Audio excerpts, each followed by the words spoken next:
এবার আমরা আলোচনা করব 15 নম্বরটা। কি বলছে? বলছে একটি বিশেষ ধরনের কলমের ধার্য মূল্য হচ্ছে 36.50 টাকা, তার মানে 36 টাকা 50 পয়সা। তাহলে এক বিশেষ ধরনের কলমের ধার্য মূল্য একটা যে দামটা ধার্য করা আছে, একটা লেখা আছে, সেটা হচ্ছে 36 টাকা 50 পয়সা। এবার কি হচ্ছে?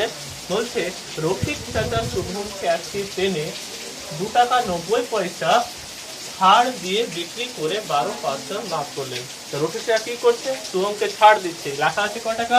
36 টাকা 50 পয়সা। ছাড় দিচ্ছে কত? 2 টাকা 90 পয়সা। তাহলে এটা দাম লেখা ছিল, এই টাকাটা ছাড় দিচ্ছে। তাহলে বিক্রি করবে কয় টাকায়? ধার্য মূল্য থেকে ছাড়টা বিয়োগ করতে হবে, তো এই টাকাটা ছাড় পেয়ে গেল, তাহলে ওই দামে বিক্রি করবে।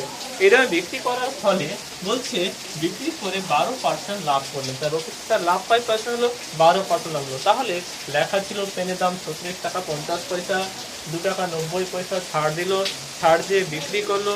ছাড় দেওয়ার পরেও তার লাভ হলো কয় পার্সেন্ট?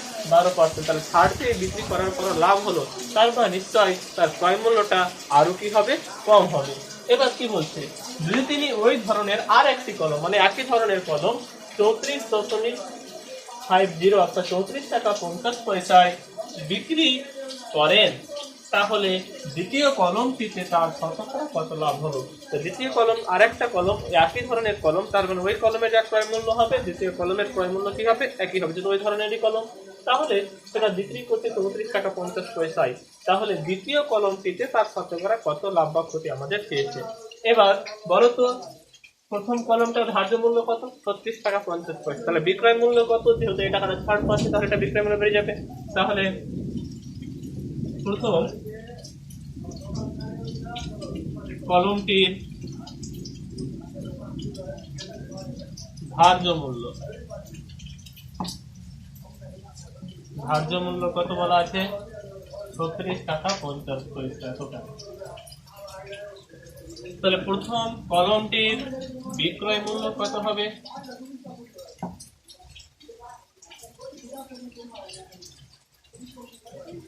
বিক্রয় মূল্য কত হবে? তাহলে যখন বিক্রি করছে তখন ছাড় দিচ্ছে কয় টাকা? ক্ষেত্রে 2 টাকা 90 পয়সা কি দিচ্ছে? ছাড় দিচ্ছে। তাহলে ছাড় দিবে, তো ছাড়টা কেটে বাদ হয়ে যাবে। তাহলে দেখা ছিল 36 টাকা 50 পয়সা, সেখান থেকে ছাড় পেয়ে যাচ্ছে, ছাড় দিয়ে বিক্রি করছে 2.90 টাকা। তাহলে কত হচ্ছে বিক্রয় মূল্য?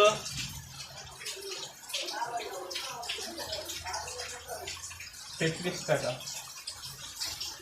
36 টাকা 50 থেকে 36 3 টাকা, 36 থেকে 3 বার 33 টাকা 50, 33.60 এত টাকা।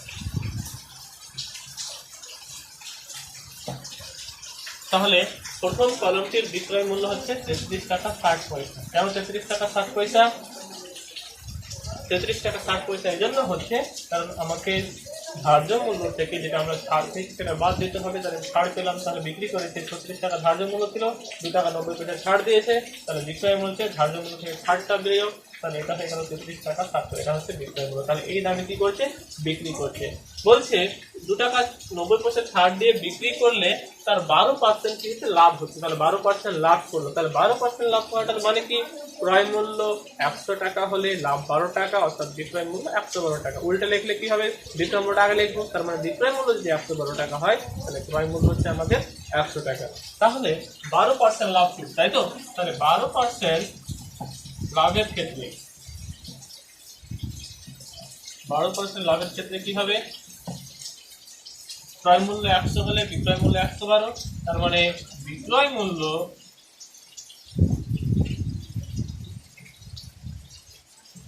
112 টাকা হলে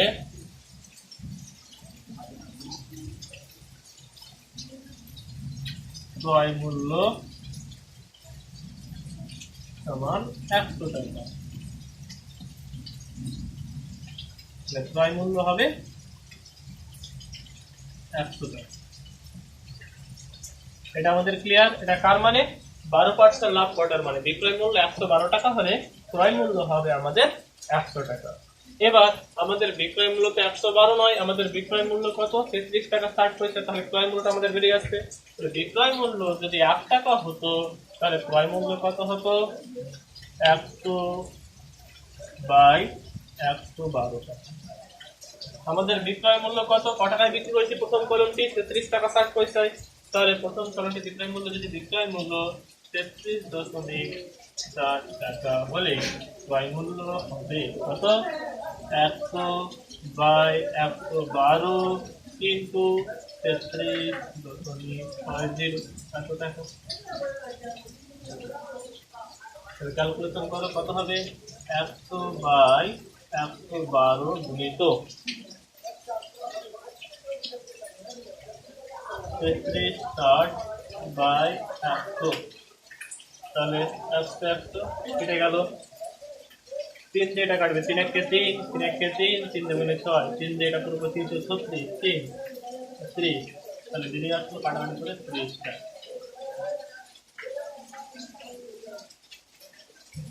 তাহলে আমরা যে কলমটা 33 টাকা 60 পয়সায় বিক্রি করে আমাদের 12% লাভ হয়েছিল, তাহলে সে বিক্রয় মূল্য 33 টাকা যদি 60 পয়সা হয় তাহলে আমাদের ক্রয় মূল্য বেরিয়ে আসলো 30 টাকা। তাহলে পেনটা কিনেছে কি দামে? 30 টাকা।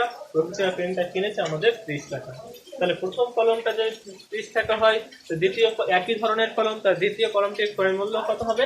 30 টাকাই হবে। তাহলে বলছে তিনি ওই ধরনের আর একটি কলম, তাহলে ওই ধরনের কলম মানে দাম একই হবে। তাহলে মিতাকে 34 টাকা 50 পয়সায় বিক্রি করলে, তাহলে এটা বিক্রয় মূল্য দেওয়া আছে, তাহলে ক্রয় মূল্য কত? এই যে 30 টাকাটা, কারণ একই ধরনের কলম। তাহলে আমরা এখানে লাস্ট পার্টটা এখানে করছি।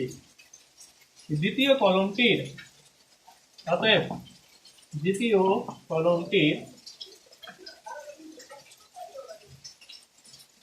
কলমটির ক্রয় মূল্য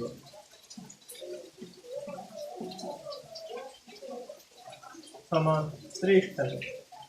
দ্বিতীয় কলমটির ক্রয় মূল্য 30 টাকা কেন হলো? দ্বিতীয় কলমটির ক্রয় মূল্য 30 টাকা এই জন্য হলো যেহেতু ওই ধরনেরই কলম, তাহলে একই ধরনের কলমের ক্রয় মূল্য একই হবে, একই দাম হবে। দ্বিতীয় ধরনের কলমটির ক্রয় মূল্য হচ্ছে 30 টাকা। এবার ওই কলমটা, ওই ধরনের আরেকটি কলম মিতাকে 34.50 অর্থাৎ 34 টাকা 50 পয়সায় বিক্রি করেন। দ্বিতীয় কলমটির বিক্রয় মূল্য কত?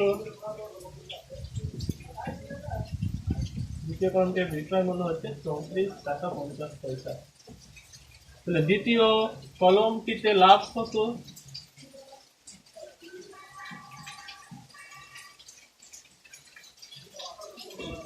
দ্বিতীয় কলমটিতে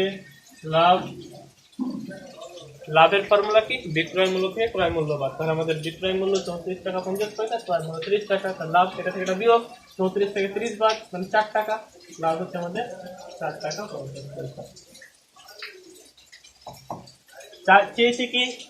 দ্বিতীয় কলমটিতে তার শতকরা কত লাভ হয়। দ্বিতীয় কলমটিরই চেয়েছে, মোট চাইনি। অতএব দ্বিতীয় কলমটির ক্ষেত্রে চেয়েছে তার দ্বিতীয় কলমটিতে শতকরা লাভ, তার দ্বিতীয় কলমটিতে শতকরা লাভ কি? লাভ বাই ক্রয় মূল্য ইনটু 100। লাভ কার? দ্বিতীয় কলমটির। ক্রয় মূল্য কার? দ্বিতীয় কলমটির। তাহলে দ্বিতীয় কলমটির লাভ কত? 4 টাকা 50 পয়সা। দ্বিতীয় কলমটির ক্রয় মূল্য কত? ক্রয় মূল্য হচ্ছে আমাদের 30 টাকা। তাহলে লাভ বাই ক্রয় মূল্য ইনটু 100। অতএব দ্বিতীয়